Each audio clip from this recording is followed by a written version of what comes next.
এটা হচ্ছে আমাদের সাব ইন্সপেক্টর, ভুয়া সাব ইন্সপেক্টর। আমাদের ফাঁড়ি এলাকাতে বিভিন্ন জায়গায় বিভিন্ন সময় নারুলি পুলিশ ফাঁড়ির সাব ইন্সপেক্টর নামে বিভিন্ন দোকান থেকে 800, 1000, 2000 পর্যন্ত বাকি নিয়েছে। নিয়ে বলছে যে আমাদের নারুলি ফাঁড়ির সাব ইন্সপেক্টর পরে এসে টাকা দিয়ে যাবো। পরে আর কখনো টাকা দেওয়া লাগেনি। সেগুলো লোক বারবার আমাদের ফাঁড়িতে আসতো, জিজ্ঞেস করতো যে আপনাদের ফাঁড়ির সাব ইন্সপেক্টর জাকি। বগুড়ায় পুলিশের পোশাক পরে চাঁদাবাজি করায় এক ভুয়া এসআইকে আটক করা হয়েছে। স্টাফ রিপোর্টার নাজমুল হাসান নাজিরের রিপোর্ট। রোববার 9 মার্চ দুপুরে নারুলি এলাকা থেকে তাকে আটক করা হয়। আটক ওই ব্যক্তির নাম জাকারিয়া সরকার। তিনি গাইবান্ধা জেলার পলাশবাড়ির প্রজাপাড়া এলাকার আশরাফুল ইসলামের ছেলে।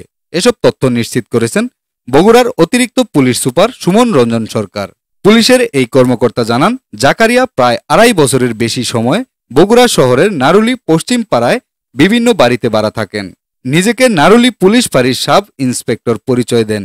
এরপর জাকারিয়া পুলিশের পোশাকে বিভিন্ন ব্যক্তি ও প্রতিষ্ঠানে গিয়ে ভয়ভীতি দেখিয়ে টাকা উত্তোলন শুরু করেন।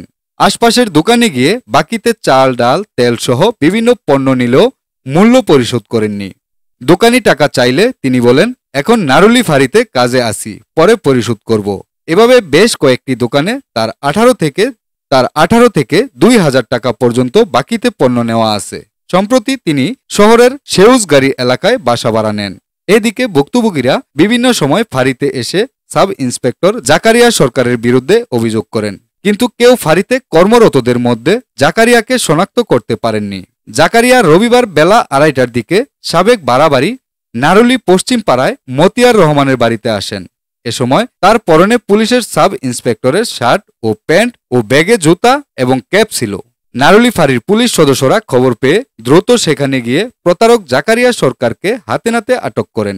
জিজ্ঞাসাবাদে তিনি প্রতারণার কথা স্বীকার করলে তাকে গ্রেপ্তার করে ফাঁড়িতে আনা হয়। তিনি আরও জানান, এ ঘটনায় মামলা দায়েরের প্রক্রিয়া চলছে।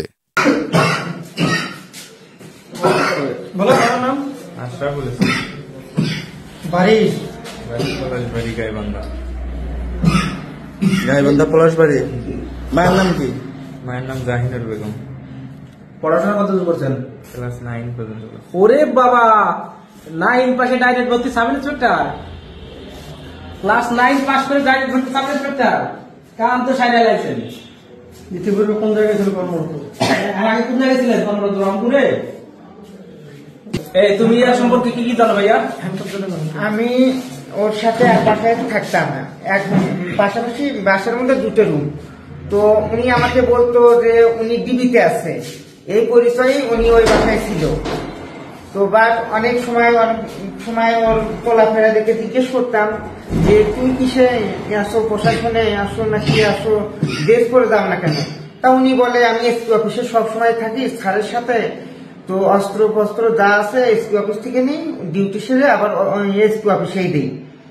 এইরকম অনেক রকম প্রলোভন দেয়। আবার ওনাকে যদি কোনো একটা কাজের জন্য, ব্যক্তিগত কাজের জন্য যে আমার একটু সমস্যা হয়েছে, আমার একটু এসপি অফিসে যেতে হবে, তখন বলে না আমি এগুলো ছোটখাটো কাজের জন্য আমি কোথাও যাই না। এইভাবে অনেক প্রলোভন। তুমি কি ওর কাছে টাকা পয়সা পাও? হ্যাঁ। কত টাকা পাও? ওনার কাছে মোটামুটি উনি ধাপে ধাপে টাকা নিচ্ছে, তো অনেক টাকাই পাই। কত টাকা তাও? উনি আমি নিজস্ব টাকাটা আমার 14,000, আর একজন থেকে নিয়ে দেওয়া 2-3বারে 1,40,000। 1,40,000 এই মোটে আমি ওর থেকে টাকা 1,54,000, কিন্তু পুরোটাই নাসিকের দিচ্ছিল। হ্যাঁ, পুরোটাই নাসিকের দিচ্ছিল।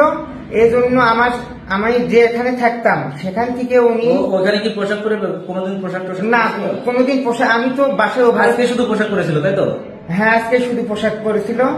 আর আমি তো বাসায় ওভাবে থাকতাম না, আমি ভোর 6টার সময় বের হয়ে যায় কাজ কাম সেরে, কোনোদিন বাসায় ঢুকি।